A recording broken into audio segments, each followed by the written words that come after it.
Adonis. Adonis. This is kind of like a good old days mentality. Welcome back to Base Benji. It's Big Daddy Benji, aka Business You Want We, aka Mr. Bitch, Basic, you already know we doing. Today, we are reacting to the newest and fastest growing member of the men's self-improvement space, Hamza. I haven't seen a guy grow this fast on YouTube since Base Zeus, so this guy's growing fast. It says a lot. So congrats to Hamza, but today, Hamza is going to be telling us how Tinder is brutally annihilating men's health and how it can become Adonis. Jeffrey hasn't received a notification just yet, but he goes back onto Tinder just to double check. Wait, what? Oh fuck, I have it on 2x speed. Sorry, I know you guys, your brains don't process at the same speed as Big Daddy Benji, so I watch everything on 2x speed because my brain just moves at 4x speed, so at 2x speed, it's like half my brain processing, you know, big brain, high IQ problems. All right, Adonis. Jeffrey hasn't received a notification just yet, but he goes back onto Jeffrey, you're Jeffrey. You're a Jeffrey. Tinder just to double check. Wait, what? Where did she go? No, she wouldn't have unmatched me. No, she wouldn't have. It's too late. Jeffrey's left with just 3 matches. Jeffrey starts swiping again, hoping to meet her. Right, 0 matches. Jeffrey, you're down bad, mate. You're down bad, mate. Stop being a Jeffrey. He looks in the mirror and objectively, Jeffrey is actually not an ugly man, but he's starting to feel that way. He needs wheat waffles to rate his face. That'll solve all his problems. It solved all my problems. This is the kind of hair that young, attractive girls are looking for. It's And because he feels that way, it starts to become a reality. This is the brutal truth of Tinder. Adonis! Adonis! Adonis uses Tinder just like Asian men pay their taxes. He doesn't. But let's see him try. One of Adonis's tribe members passes him a smartphone. Adonis chooses out his best pictures and starts swiping. Match after match after match. But what's interesting is that Adonis doesn't really seem happy about this. He's confused and wonders why. This is kind of like a silly caricature. I know that's the whole idea. He's making caricatures of what like success looks like and what failure looks like in these videos, and I'm not knocking it. But the idea that Adonis is handed a smartphone as if the dude, Adonis, the high-value, successful guy, doesn't touch a smartphone. It's like, dude, if you're making any type of serious money in the 21st century, in 2022 at least, there's a 99.9% chance you're touching a smartphone every single day, and it's a huge critical piece to you making money. This idea that you just like never touch your smartphone and you're just meditating all day and you're just like, you never use your phone, you never have to communicate with anyone, but you somehow become like super rich and have a crazy, insane life. Who lives like that? Like, I don't know anyone. I know plenty of millionaires, you know, guys worth tons and tons of money, like disgusting amounts of money, living super sick lives, and they know what a smartphone is. They use a smartphone regularly. And again, having 5 hours a day of screen time is obviously fucking not useful unless you're using that 5 hours of screen time running your business, communicating with employees, blah, blah, blah, blah, blah. It's very different. So this caricature that using your phone is inherently bad, whatever.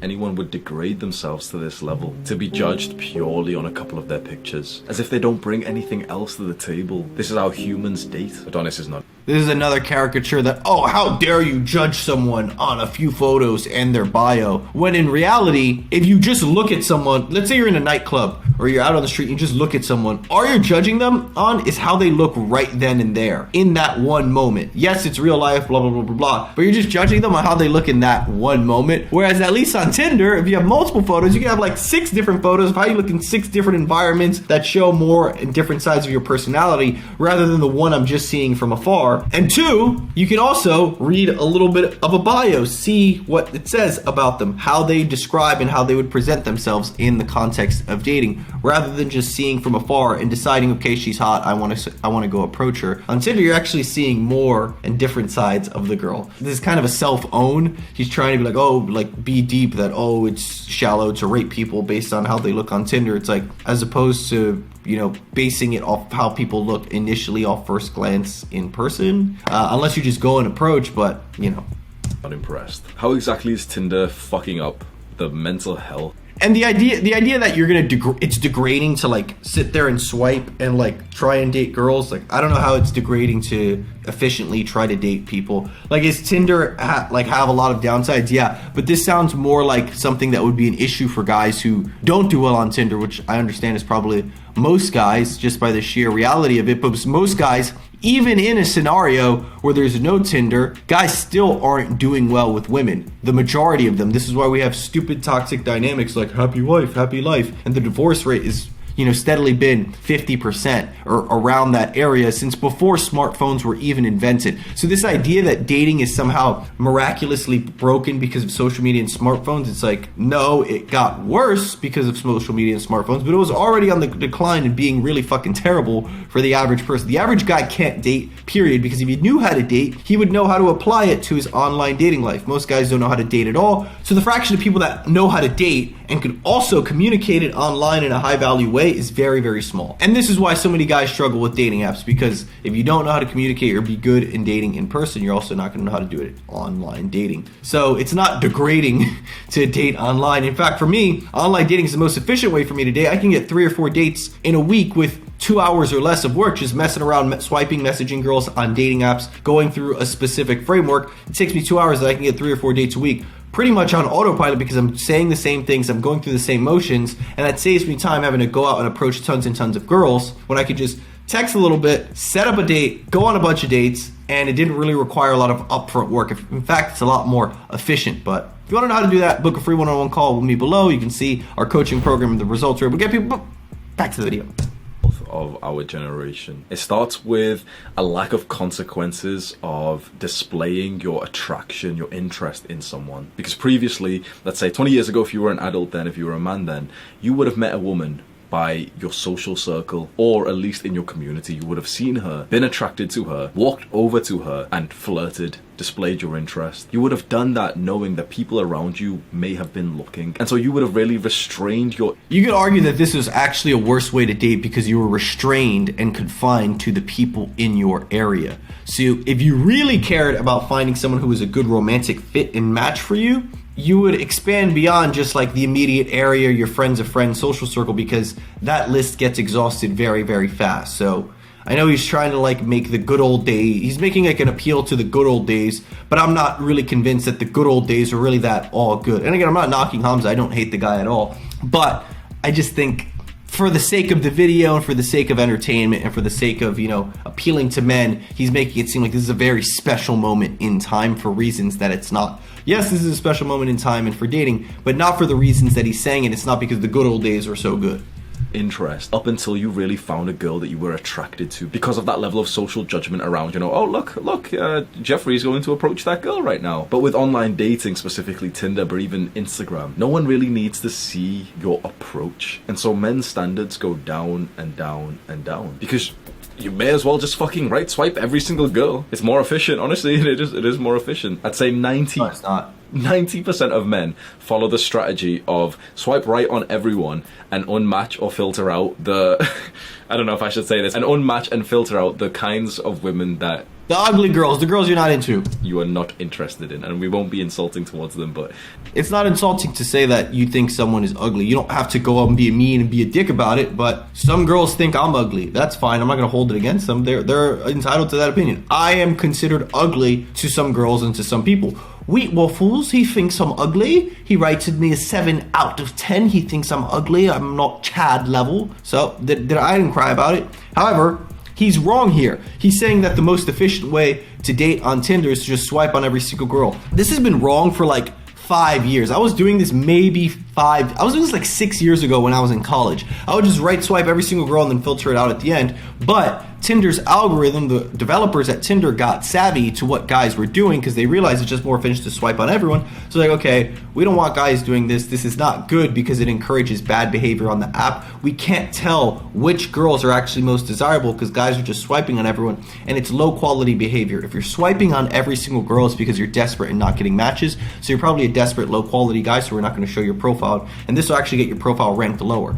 And the fact that he's saying that most guys do this, if you do this, you're an idiot and you're using a trick from like 8 years ago. And 2, this is not the most efficient way to date. So, no. Come on, Hamza, that was a bit of a Jeffrey statement. Maybe you can guess what that group would be for yourself. If this was a singular approach in a man that was encapsulated in a vacuum, so it was completely by itself, okay, one man is doing this approach of swiping right on every girl, it would work quite well, but the majority of men are doing it. The majority of men are right swiping and showing interest into girls they normally wouldn't in like public. He's actually very correct about this. He's making a very good point that guys are swiping on girls who they who are kind of stragglers, you know, for lack of a better word, if you know what I mean. Some girls that you wouldn't want to show your homies or your friends that you hooked up with, but guys are desperate, they're not getting any action. So they'll swipe on girls that they're not really interested in. If they match, they might have a sneaky link with a girl who's not really their best option. They might settle for even lower than they normally would because they don't have the social pressure having to go out and approach the girl and be in public with her, when they can just arrange a whole little meeting and sexcapade all via Tinder. No one ever has to see them in public. So very right, Hamza, that's a very Adonis take of you. Daytime to approach in person, which now means that on the other hand, women are receiving an overwhelming amount of attention, of likes, of DMs from guys. What's very, very interesting is that these women are receiving that attention from guys who normally wouldn't, like, I know this sounds horrible, who normally wouldn't want to be seen with them in the daytime, because it's kind of inconsequential for, let's say, with this autistic rating scale, you know, rating people out of 10, but like an 8 out of 10 guy, it's not unheard of that he would message and try to just hook up with a 5 out of 10 girl. What really should happen is that a 5 out of 10 guy should message the 5 out of 10 girl, and both of these people are essentially perfect for each other. But because of these platforms reducing the consequences of a man showing interest to a woman who he normally wouldn't want to be with, an 8 can message a 5. And this is where the real problem begins, because this 5 out of 10 girl, and I know it sounds stupid as fuck saying, oh, out of 10, like, I've always hated this like rating metric shit, but for the purposes of explanation, pretty much everyone can understand what I'm really getting at here. This 5 out of 10 girl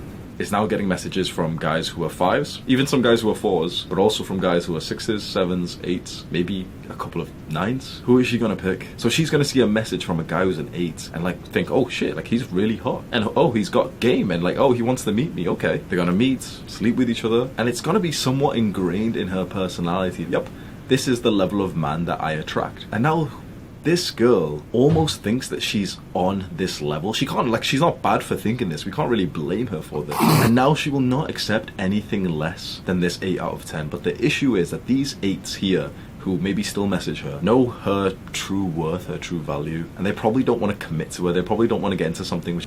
This is kind of, again, the issue with making content for social media. Everyone's guilty of it, is that this is kind of a caricature of what it's actually like. This is not how this operates in the real world. I've dated girls who, after we stopped dating, after we stopped talking, they went and dated significantly uglier guys, significantly less attractive guys, significantly lower value guys, like guys with nothing going for them, guys with no future, etc., after dating me. So it's not that they got used to my standard, they're only going to date guys on my level. It's, no, they're going to fucking date whoever they like and whoever they were emotionally connected to for whatever reason, right? Because value to a woman is subjective and decided in different ways. The other thing about this is, I don't know how many of you guys have been in a nightclub at 3:30 a.m., 15 minutes before the club's about to close. It's late, you're with the boys, the guys start thinking, oh, you know, I'm drunk, I'm horny, I want to go home with a girl. Most of the hot girls already left, most of the girls are gone. There's a couple stragglers left around here, you know, this girl who's a 5 or a 6 out of 10. Maybe I'll just go home with her because I'm just trying to get laid and it's easy and it's available and it's right here, so I'll just go and do it. This isn't a new thing because of Tinder. Has it gotten worse because of Tinder and more exaggerated because there's less social pressure because no one will see you? Yeah, probably, because you're not on the hook or, you know, taking the risk to your social reputation for being with a girl beneath your standards. And again, I'm using quotes for all of this because this is just the jargon and the way people think about it, not that it's actually true. But this has been something that's happening at the club. You bring back a girl that you're not exactly proud of, but you know, you wanted to get some action, so she got the job done. This is not necessarily new to Tinder. It's something that's always happened. If you've been in a nightclub late at night before closing, you know exactly what I'm talking about. She's like really long term. This really just messaging her for like a late night hookup, but it's too late. Her self-image has been inflated. Now, usually boosting your self-image is an incredibly powerful thing, but in this one instance, in terms of modern dating, especially like Tinder and Instagram DMs and, you know, all the other dating apps, it really does seem to skew a lot of problems, because now this girl who is technically here, but who thinks that she's here, will never feel okay with getting with a guy who's here. She will always feel like she's settling with being with a guy who she's actually on the level with. That's not true at all. Like I said, people date for lots of complex emotional reasons that are not always just like, is this guy the highest value guy? What is his level compared to my level? How much money does he make? There is, again, I've said this so many times, but people just don't get this because the red pill, manosphere, men's self-improvement space has led you and sold you this lie, this gimmick that there is this universal scorecard out there in the world that has your value. Your value is 9.875, but if you text a girl who's a 6, it goes down to 9.76. So now you're no longer an Adonis guy at 9.875, you're 9.786, and your value went down. Like, people are not resumes. We're not just walking interchangeable resumes or computations of some generic number. People make emotional, irrational decisions, right? So these decisions to be with someone, to be in a relationship with someone, are not logical. They're emotional. So yes, I know I've seen many attractive girls go and date broke guys who have nothing going on for them because they get some value out of dating that guy. I've had girls leave me in the past, and I know I do dating, I'm a high value guy, but I have no issue admitting that there's been times where I've broken up with a girl, I've stopped seeing a girl, and then she goes and dates a guy who's lower value than me, a guy who, you know, doesn't have his life together, who's a loser, etc. And she went on to live with him or date him for years and was perfectly happy with him, and when we were together it wasn't working out. So, you know, even though according to these definitions I would be higher value, she still went and dated someone else for a prolonged period of time who was lower value by all of these definitions that we use in this space. So again, don't be sold this lie that all you need is a Lamborghini and money and girls are just going to show up on your doorstep. You still need to learn how to communicate with women, how to get them emotionally invested, how to build a real, genuine connection that they're in love with and they like, so that you guys can actually have a real relationship, because spending time with each other is a huge part of it. How they feel when they spend time with you is just as important, if not more important, than whether you have a fucking Ferrari or any of that nonsense. It's extremely likely that they will actually really, really want to be in a relationship with her, because these guys actually want to get with like the real 8s. So what does this mean? If you are one of these guys at the top, 8 out of 10, 9 out of 10, 10 out of 10, you get your pick from the majority of women, and it's easier than ever as a guy in this small group. Like not many guys, okay, the majority of men are fucking pathetic and lazy and fat and everything, so the majority of men are way down here. But if you're in the small 5 to 10% of men group here, you will have the easiest time perhaps in humanity to be able to sleep with a lot of women. But if you are in the majority of men, 80 to 90% of men, if you're an average guy, you will struggle heavily, because the women on your level are currently being fucked by the guys up there. This means that the overwhelming majority of men are incredibly lonely, deprived from intimacy, deprived from sex, love, affection. What's also interesting, but it's also always kind of been like this, because like I said, in the example of the nightclub, where a guy who's just trying to get some action, even if he's a 9 or a 10, just for the sake of getting some action, he may lower his standards temporarily just to get some. I'm sure we all know guys or have friends who will always lower their standards, regardless if they're a 10 or a 9 or an 8, or whether they're 5, and go really, really low just because they have the mentality of pussy is pussy, or, you know, whatever it is, like, oh, it counts. Interesting. The same is said for the overwhelming majority of women. They're deprived from love, they're deprived from real connection, affection, relationships. The only one thing that they have that like the majority of men don't is just sex. But the sex that they are actually having with those top tier guys often leaves these women quite unfulfilled and feel like they're being used. In the end, out of this entire thing, it's a deep He's right. conversation if we really push there, but like the sexual revolution of feminism. In the end, only the top tier men win. Even the top tier women, like the most attractive, beautiful women, even if you ask them, they'll kind of say it to you like they're not really happy with modern dating. If you ask them, like, are you totally fulfilled with your dating life? The overwhelming majority, even of the top women, will say no, of course not. Whereas if you ask all these people, really the only kind of person will be that absolute top tier guy who'll be like, yeah, like I'm shagging loads, bro, I love it. In the end, no matter what happens, no matter what political leader is in power, no matter what social movement happens, I promise you this is the case. In the end, the high value men always win. And so now we have perhaps... Yeah, he's basically making the argument that the elites, those at the top, are always the one getting the most value and ROI from the way society is set up, because a lot of times they influence the way society gets set up. So yeah, 100%. Hamza Adonis is correct. The biggest problem of our time, it is this skew of the dating market. It is that 80 to 90% of men are so utterly lonely, deprived, have literally zero women interested in them. Perhaps 50 years ago, a man who was a 5 out of 10 could work hard, get a decent job, save up some money, and he suddenly would have been really attractive to a woman who kind of needed that into her life. But now, a lot of kinda, again, this is kind of like a good old days mentality where it's like, oh, dating was perfect and perfectly fine back then. Yes, sexual revolution, the introduction of birth control, women gaining the rights definitely changed the way society and dating at large works. I'm not convinced that dating was necessarily all sunshine and rainbows for men back then either. The other thing is that this is kind of always how it's been, where females typically tend to reproduce at a higher rate than men, meaning there's a select group of men who are reproducing and having sex and having babies with multiple women, and there are some men who are having sex with and reproducing with no women. So this is also kind of how it's always been biologically from an evolutionary standpoint. So is it worse now? Is it aggravated now?